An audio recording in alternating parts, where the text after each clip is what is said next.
ప్రభుత్వ కమిటీతో జరిగిన చర్చలు ఎటువంటి ఫలితాన్ని ఇవ్వలేదు. సమస్యల పరిష్కారానికి అధికారులు 4 వారాల సమయం కోరగా దీనిని జేఏసీ ఖరాఖండిగా తిరస్కరించింది. కమిటీల పేరుతో ప్రభుత్వం కాలయాపన చేస్తోందని, విధిలేని పరిస్థితుల్లోనే సమ్మెకు వెళ్తున్నామని జేఏసీ నేతలు స్పష్టం చేశారు. తామేమీ కొత్త కోరికలేవి కోరటం లేదని, ఎన్నికలకు ముందు కాంగ్రెస్ పార్టీ మేనిఫెస్టోలో ఉన్న హామీలని అమలు చేయాలని కోరుతున్నామని జేఏసీ చెబుతోంది. ఎస్మా ప్రయోగించి తమను భయపెట్టాలని చూస్తోందని, ఎటువంటి బెదిరింపులకు లొంగబోమంటున్నాయి కార్మిక సంఘాలు. డిమాండ్లు నెరవేరే వరకు సమ్మె విరమించే ప్రసక్తే లేదని తేల్చి చెబుతున్నాయి. విలీనం చేయాలి. గత ప్రభుత్వం చట్టం తెచ్చింది, అపాయింటెడ్ ఇవ్వడంలో లేట్ అయింది కాబట్టి ఇమ్మీడియట్ గా అప్పుడు ఐఏఎస్లతోటి కమిటీ చేసినారు. ఆ కమిటీ ఇప్పుడు కంటిన్యూ అవుతుందా ఉంటా ఉన్నారు.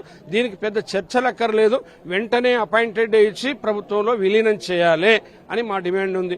రెండోది, మాకు రావాల్సిన డ్యూ 2 పీఆర్సీలు ఉన్నాయి. 2 పీఆర్సీలు వెంటనే ఇస్తా అని మీరు అన్నారు. ఆ 2 పీఆర్సీలను ఇవ్వండి. 2 పీఆర్సీలు ఇచ్చిన తర్వాత ప్రభుత్వ ఉద్యోగులతో జీతభత్యాలు ఇస్తాం.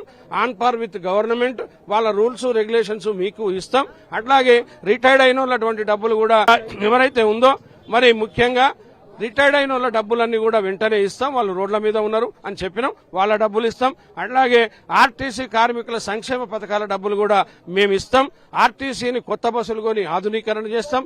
యూనియన్లు లేకపోవడం మహాపాపం, యూనియన్లు కూడా వెంటనే పునరుద్ధరణ చేస్తామని చెప్పాను. అవే విషయాల మీద మేమున్నాం. మిగతా చిన్న చిన్న అంశాలు ఉన్నాయి. కాంట్రాక్టర్లు కావచ్చు, అవుట్ సోర్సింగ్ వాళ్ళు కావచ్చు, అట్లాగే ఎలక్ట్రిక్ బస్సులను కూడా ఇబ్బందికర పరిస్థితి వచ్చినాయి. అవి రావడం వలన ఏదో కొండ నాలుకకి మందేస్తే ఉన్న నాలుక ఊచిపోయినట్టుగా ఇవాళ మొత్తం మా ఉనికికే ప్రమాదం వచ్చింది. ఆర్టీసీ ఉద్యోగాలే బయటకు పోతా ఉన్నాయి. ఇవాళ మొన్నటికి మొన్న మరి హెడ్ ఆఫీసునే ట్యాక్సీ కన్సల్టెన్సీ వాళ్ళకి ఇచ్చి మా ఆత్మ మీద దెబ్బ కొట్టిండ్రు. దాంతో ఆస్తులు అన్యాక్రాంతమైతే అయిన భయం, ఆందోళన కార్మికుల్లో వచ్చింది. రెండోది ఏంటంటే, హైదరాబాద్ లో ఉన్న వాళ్ళందరికీ ఈవీ బస్సులు వస్తున్నాయి కాబట్టి అందరూ బయటకు వెళ్ళిపోవాలి. మీరు కరీంనగర్ జోన్, హైదరాబాద్ జోన్ అంటా ఉన్నారు. ఇక్కడ రీజనల్ సీనియారిటీ ఉంటుంది, సీనియారిటీలకి విఘాతం కలుగుతుంది. రెండోది, ఇక్కడ రిక్రూట్మెంట్ అయిన వాళ్ళు వేరే పోయేటువంటి పరిస్థితి వస్తే వాళ్ళ కుటుంబాలు ఆగమైతాయి, పిల్లల చదువులు ఆగమైతాయి. కాబట్టి వాళ్ళని ఆపాలని చెప్పినాం. రెండోది, ఇవాళ అసలు మీ స్టాండ్ ఏంది? మీరు ఇచ్చిన మేనిఫెస్టో మీద అసలు మీ స్టాండ్ ఏంది? గవర్నమెంట్